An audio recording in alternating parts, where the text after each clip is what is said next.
Hey, Kelly, thanks for joining us today. As a way of getting started, give us a little background on yourself. Hey, Brian. Well, I think I'm a little starstruck because I've watched you for a long time. So I'm super excited to be here. So I've got to act cool. But yeah, thanks for having me. Really happy to be on this. Um, I fell into software sales. So not sure that I even belong here. But I came over to America in the late 90s, give my age away. And my first life was all background in psychology and working with autistic kids and all that fun stuff. And that's what brought me to America. Um, did that for about 10 years. And I was living in California and uh, I had done the voicemail system for a software company. They wanted the accent, right?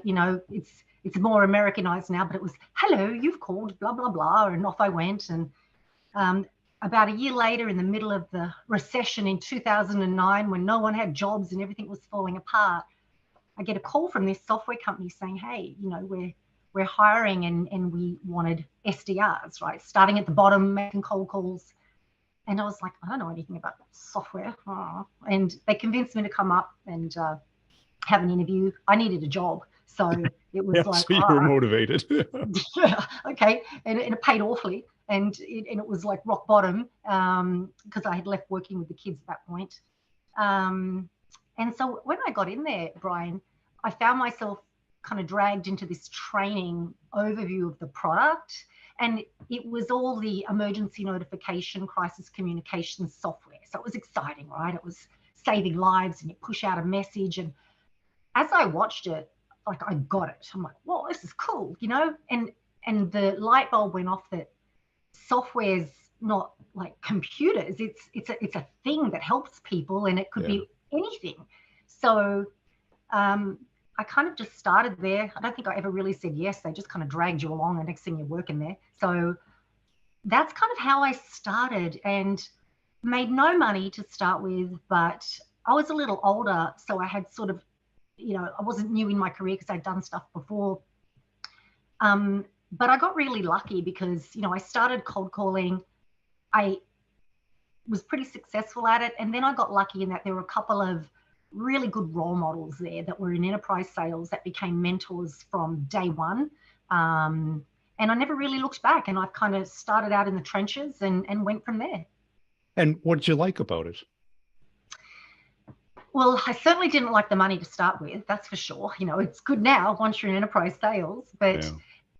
what I liked about it, I think, and I think I got lucky, and it was back in the day, 2009 onwards, where I was given a lot of autonomy. Like, here you go, do this cold calling stuff. And I'd be like, okay, this script, I'm not doing a script. That sounds dumb. Like, and then I'd do my own thing, right? Good. And Yeah. so nobody really bothered me with that because I was having success. And then from that, I moved into being an account manager, and then moved into working with an enterprise rep, kind of as her overlay. She was the top dog, right? Oh, And good. so I did things like, helping her with proposals, setting up demos, prospecting, like her personal BDR, helping her with managing teams, and then slowly doing demos and working with the internal teams like support and professional services and legal. So I got to really learn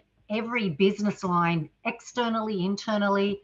And so I loved the learning aspect of it. And I loved the autonomy of it. It wasn't like you were ever treated like the minion. Yeah. And, my mentors were strong women, and they really made me see, wow, I could make money doing this. And this isn't what I considered like sales. Ooh, I don't want to be a salesperson. That's cute. Nobody likes them. And I kind of realized I wasn't selling. I was just passionate about sharing what I learned, what I knew. And I never sold a thing in my life. People bought from me. I didn't sell anything, and that's what I liked. Cool. And how long before it became your thing, where it's like, this is my bag now? Yeah, I got, I think, lucky. Like, I mean, I want to say I liked being behind the curtain a little bit. There was always somebody that had the number tied to them, and it was great. I didn't have any pressure. I got the money, got a little bit of Yeah. an override, and I was having the fun with the relationships and learning, but I didn't have anybody talking to me about spreadsheets and numbers. Like, I don't know what's my forecast. It's just get out there and grab as much as I can. So in 2012, my mentor, my big boss, the one that was doing or getting on the front lines for the big deals with the Fortune 500s, even though I was behind the trenches having the relationships and having fun, she took another position, and it really upset the company because she was like it. Gone. Yeah. And then they realized, oh my gosh, we don't know anything about these accounts, and we don't have anybody. And they're like, yeah, you're going to have to go to enterprise sales. And I'm like, hell no, I'm not doing that. No, I'm not going out the front. I'm not doing it. I like my safety behind the net. And then keep in mind, I was still making fairly modest money at that point because I'm still a minion. And then they were like, well, we'll pay you. And it was my first time ever. And I'm in my 40s at this point, but my first time ever making six figures, because as a therapist with autistic kids and anything with kids, you're underpaid. You're lucky if you make 40 grand, right? Yeah. And now that's my commissions. Like, woo. But they were like, okay, we'll pay you like 100 grand. And I was like, that was $1 million. And I was like, all right, whatever you want, I'll do it. And interestingly, I was terrified and thought, oh my God, what am I going to do? And my very first meeting where I had to go on site with a big oil and gas company, I had to go into the meeting. And I was like sick before I went in. Oh my God, I'm freaking out, like all the rest of it. And when I went in, it was so easy. I just chatted and we had a conversation. And that was the turning point for me where I realized selling's not selling. Like, you just be yourself and talk and be honest. And then as I went through my career, I realized not everybody does that. And I had so much success by not being a salesperson and not trying to pretend that, I knew more than I did. And Yep. it garnered trust and you were genuine. And I didn't think of it as sales. It's just, I know what I know. I know what questions I want to ask. Let's figure this out together. And, sometimes we didn't even have the better product, but we beat the competitor with the better product hands down because of that, I think. Well, that's it. Because I mean, being authentic is great, and I think it does build trust because people can sense when you're acting or Right. you're playing the role of the salesperson, even though you're not consciously acting. Exactly. Well, I think too, salespeople, some folks will listen to what management tell them. And sometimes management haven't even been in sales, right? So they're like, you have to do this pitch. And then they go through the same old deck. We were Boring. founded by our forefathers in 1853, and I'm going to talk all about our company and not even get to you. And because that's what we're told, and we do these nonsense things. And it's okay to, yes, boss, and go through that. But when you're there, tailor it, be real, like talk about it. And one thing I think too is, I don't know that my background in psychology helped, maybe just being old and having life experience, is all the trainings and stuff you do, the medic and the Sandler and the blah, blah, blah, that's great. But one thing that I've always applied first and foremost is the human element, the psychology, right? So if I've got an economic buyer, because that's what's in medic, and they want to know who the economic buyer is, but, maybe operations have the budget for this emergency notification system. Well, I'm on the call. I've got all the stakeholders. It might be operations, it might be safety, it might be finance, it could be HR, because they've got a stake in the game too, right? But then I see on that call, when you read the room, no, safety. They're not just a champion. They're making the decisions. This other operations budget, he doesn't give a flying. Like, he's just paying for it. So sometimes you have to really read the room and the psychology. And sometimes people are afraid to ask questions. And, I've never been of the mindset on prospecting or discovery calls, like they train you, to pepper people with questions. What are your requirements? They don't know. They don't know yet. Like, No, they don't. We need something. yeah. And I think about that too, because it's like, I'm in sales, enterprise sales. If my boss came to me and said, you know what, go evaluate some, I don't know, CRM tools or something, I'd be like, all right, well, I know what I need, but as far as getting into the analytics and this and that, that's great. But then what happens if I decide to pick one? I literally wouldn't know who to go to now in my company to buy it. So Right. it's also, and I've seen you say this a lot too, and I couldn't agree more. When you have these organic conversations and make people feel comfortable, you figure out they don't know how to buy it either. And you have to work in tandem to help them kind of think, hey, often we have to spend 3 months going through like the vendor setup. I know you haven't made a decision yet, but maybe we could look into that and be like, oh, yeah, you get them thinking. And in a way, you're kind of driving, and it's not manipulation, you're taking the pressure off them. Yeah. You do this, they don't, you know. Well, I think your experience teaching autistic kids. Sure. Well, I that's an incredible experience to be a salesperson because these are kids who can't express what's going on. Absolutely. You You have know, to kind of, from their body language, their questions, asking to them to use their words, you're trying to understand what they're going through. Brian, I joke about that. You couldn't be more right. And the kind of therapy it was called ABA, applied behavioral analysis, which was just a fancy word for behavior modification. And it's shaping behavior with positive reinforcement, that sort of stuff. And it's even with co-workers and management you've had before, you have to learn to shape behavior, and I think sometimes salespeople don't realize, look, just because your boss is pinging you every 10 seconds to get an update on the thing, the proposal or the forecast or the this or the that, you have to own how people, if you drop everything, then you're not getting your work done. You'd be like, hey boss, just got a bunch of prospecting calls, I'll be free in an hour. Learn to do that as well and get the Yep. respect of what you're doing, because I see a lot of the time reps don't manage their day, and they let their boss drive it, Right. and you gotta And their tread boss carefully, thinks but it's only going to take a minute. yeah, Right. A minute plus an hour and a half with ramp up, do, ramp down, context switch. yep, yep. So Well, go I ahead. think that background gave you the most important part of sales is thinking like your client. Because when you see that puzzling look on their face, you know they don't know what they're doing. So you got to kind of Absolutely. like, so what's important to you? What caused this? What made you decide to meet with us today? And they Yeah, start giving you clues and you start, okay, I get it now. absolutely. And when you have those real conversations, and personal stuff too that's genuine. Like, you don't get on a discovery call and go, how's the weather out there? Like, everybody asks that. It's dumb. It's like, you just kind of get talking. People will say, oh, you've got a nice background. And I'm like, ha ha ha, you don't know. This is a moldy old garage that's got some shiplap up because I have 19 dogs living on 15 acres and the house is in a DIY state of sheetrock. And you kind of be sharing, and they, oh, I love dogs. And you get that genuine stuff going on.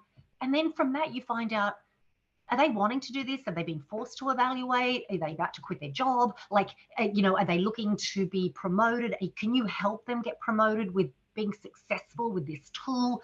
There's so much more to it if you just talk to people and don't necessarily do the checkbox of, oh, do you have your requirements and all that Right. What nonsense, are your which are important. Yeah. problems? What are the implications of those problems? And those are not bad. It's just it's not at the right level at the right time. They're like autistic kids where they want it better. They want to fix something, but they don't know how or how to express it in words. Yeah, yeah, you have to give them the opportunity, and they've got to be safe and comfortable, and trust you, and all the Yes. rest of it. And that doesn't happen from one phone call as well necessarily, um and I think that's the key to, like, enterprise sales is, it's not one person. There's multiple buyers and stakeholders, and you're not talking to the person usually at the first call anyway. So you've got a lot to figure out. Yeah. Um, yeah. Now, how did you learn that process? Meaning the process, meaning like, okay, you get somebody and you start meeting the all the people involved. How did you learn how to get something done in a large company? Well, I wish I could say I was just brilliant and figured it out, but it was trial by error. Like I nearly lost Yes. deals a lot of the times because I thought, Yeah. oh, I'm talking to all these great people that are using the system over here, and next minute it's a major company and they're going to RFP. What? Because it's out of the Netherlands or some other country somewhere because they've just decided and they don't even use the thing. And I'm like, but what? We love each other. We have this great thing going on, and so that was my big first shakeup where I had to get with the people I knew, to get to the people that were doing the RFP, to get introductions, to get sort of a relationship going on, to resell what was happening to these people making a decision on an RFP that had no clue whatsoever, and they're over in another country where they're looking at something that's local, so I had a lot of learn by experience with mistakes, Yeah. and it doesn't matter how lucky you are with mentors and all the rest of it, you're going to make mistakes, Wow. and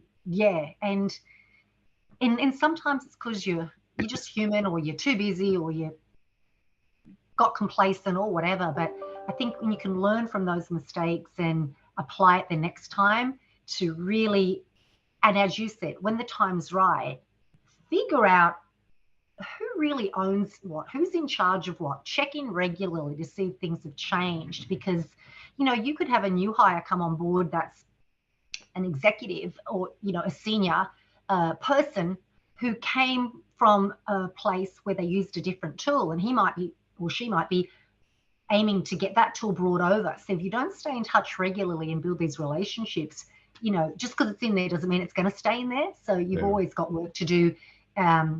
If you have a role where you're trying to expand after you sell and still speak to those folks, sometimes it goes off to a different department, of course. And what would you say is your area of the sale that you need the most improvement with? Hmm. That's a really good question. I think for me, the area I need the most improvement with, and I know who to pull in where I'm weak, right? So Good. it's usually, and I think teamwork's really important, and we'll talk about that in a second, but I'm good with the getting up to, yeah, it's down to you and two others, or down to you and one other. But now we really want to dive into the nitty gritty with procurement and legal and, ROIs and the corporate talk for our corporate top dogs. I'm I struggle with that because genuine's great, but sometimes you have to be able to speak a little more corporate at times, right? And wrap it up the right way. And sometimes I like it being genuine, but I like to bring in one of my, or two of my, whoever it is, my boss. And Yeah. I'm at a company now back in the notification space, Ad Hoc by BlackBerry. They're phenomenal culture.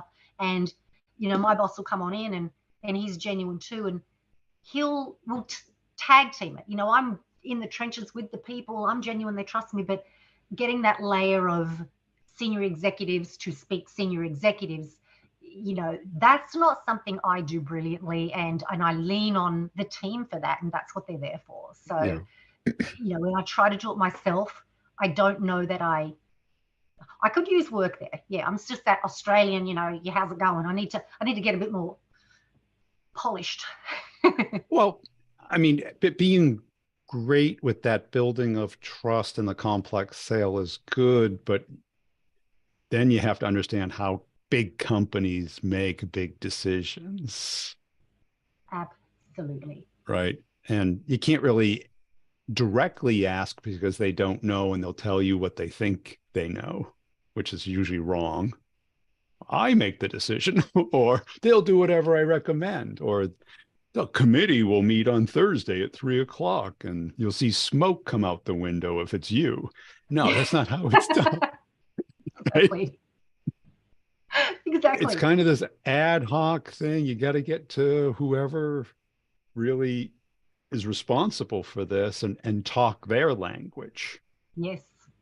And then the psychology comes into play too. Do they want to speak to you? Like when you're a vendor, you're selling something, you've got to get it with each person you meet, each person you talk to. They deal with vendors a lot, and sometimes it's the choosy car salesperson, sometimes it's the ones that run around and do whatever they say, and sometimes it's somewhere in the middle, which I like to think I am. But you still have to figure out, who am I dealing with? Is this somebody that's going to want us to dance like a monkey? Is this somebody who's going to want to pepper us with questions like an interview? Yeah. Or is this somebody that's genuinely going to really Help try to get us. knowledge of what we bring to the table? Or is it going to be a bit of each, right? Yeah.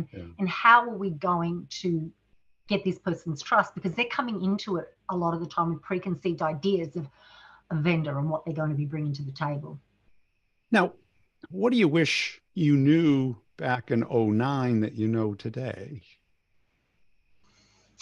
A bit of that, actually. I wish I knew that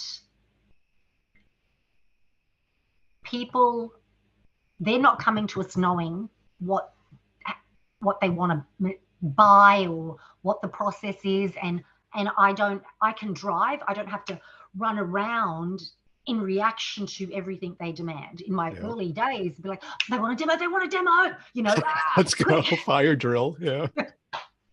instead of they want it tomorrow. And but now it's like, well, actually, you know, obviously we're great software here and we're booked up. So love to do it. If it's just a demand, you know, we're going to have to look at early next week and let's have a chat beforehand. And it's kind of an equal thing. Whereas in my early days, I didn't realize, I felt like I was lucky they're talking to us quickly and Kind ran of a myself service ragged. mindset. Yeah. Yeah, yeah. And when you're too eager to please like that, then it's that how I teach people how to treat you. Then they treat you like that. Demand, demand, demand, like you're their assistant and you don't even work for them and you're Right. flying around. I emailed you 10 minutes ago. Where's that thing I wanted? You know, oh, sorry. But now it's like, I'm not even answering that, you know, and you get some respect if you have a little bit of assertiveness. You know, as a throughout there, I do a lot with dog rescue and have a trillion dogs. And it's I always apply, like, if it's not autistic kids, I'm applying dogs to humans. And it's like a pack. The dog comes in, and the other dog's like, you know, I'm the boss of you and push you around. But if it comes in assertive and all the rest of it, dogs are kind of like, okay, you know, watch you, and we can be friends because you're not being a bully. But there's an energy as well. And I wish I had known that earlier in my career. And not even just in '09. I think when I first started having a number tied to me, um, you know, there may have been some deals there that would have progressed differently. Yeah. So it takes time to learn though, doesn't it? And do you not work good under pressure? You weren't used to pressure, or I I actually think I thrive under pressure. I okay. think in the early days, for me, because I was relying on other people to do the demos and to do this and to do that, and I want to be responsive. I hadn't learned the fine line between being responsive, being giving them the best outside of what they're getting with the competitors, and just being reactive, you know, to what they needed. But I think I hate that I'm like this, but I've had to do certain things in my career and you know, or even just personally, where I've got months to do it, months to plan it, months to, and I'm like, if I've got too much time to think and all the rest of it, I just get myself into a tizzy. And then, you know, the day before or 15 minutes before, or like coming on with you, did I plan it? No. Like, but this morning was I freaking out, going, oh my god, I don't know what I'm going to say. You know. But then you just get on and you when you have to do something, I think it cuts out all the noise. When you've got too much time, sometimes for me, it just brings in a lot of noise that I don't need. So when there's pressure and a deadline, all the other stuff doesn't matter and you can just laser focus on what's important, for me anyway. And when you look at a deal, do you have a particular metaphor for it? Either the kids or the dogs? Because, you know, I've had pets and they do kind of help you be better salespeople because you can't be a pushover because they'll take advantage of you. And you can't A be hundred. stiff with them because they won't pay attention to you. Right? You got to be somewhere Yeah, in the middle, give them I boundaries. it's true. I mean, I try to, it's more like an assertiveness and a directness in a friendly way. Like from the beginning, if, and as you say, you know, organically when to ask a question, but I'm not afraid to just ask in the beginning. So, is this like a real initiative or you just kind of trying to checking things out. Yeah. educate yourself on these solutions right now and sort of see what's out in the market. Is this just info gathering, or, to try to figure out requirements? Talk to me a little bit about, and then from that, you get to figure out, oh, I'm new to the company and I'm trying to look good and bring something to the table in a presentation, and I have no, bench, and learning what those things are, but I've got no authority. I've got no real need necessarily. I'm brand new to the company and I'm got a personal thing here. Now, I'm still going to work with them because it could progress into something, but I know in What it is. the whole world of forecasting now that I need to get in front of the other people. I need to make this person look good. I'm still going to try to make it something that moves faster. So I think for me, the assertiveness, like the dogs, taking control in the friendly way and not being afraid to ask, because, you talk to reps and they're like, oh, I don't know. Well, ask them. Like, they're afraid to ask. Just ask them. Yeah. Yeah. Just say, hey, I'm curious. Yeah. And where'd this come from? If it's done in a conversational way, it's easy. It's conversation. And yeah. A lot of the time it takes the pressure off the person that you're speaking with too, because sometimes they might feel like, oh gosh, we're not really going to be buying this. I feel bad. And they don't want to just come out and say it. So if you can get them talking, yeah, we are just info gathering now. This probably isn't going to happen till like 2024. No worries. Get them talking. Well, then you know what you have, and it doesn't sit on the forecast for a year.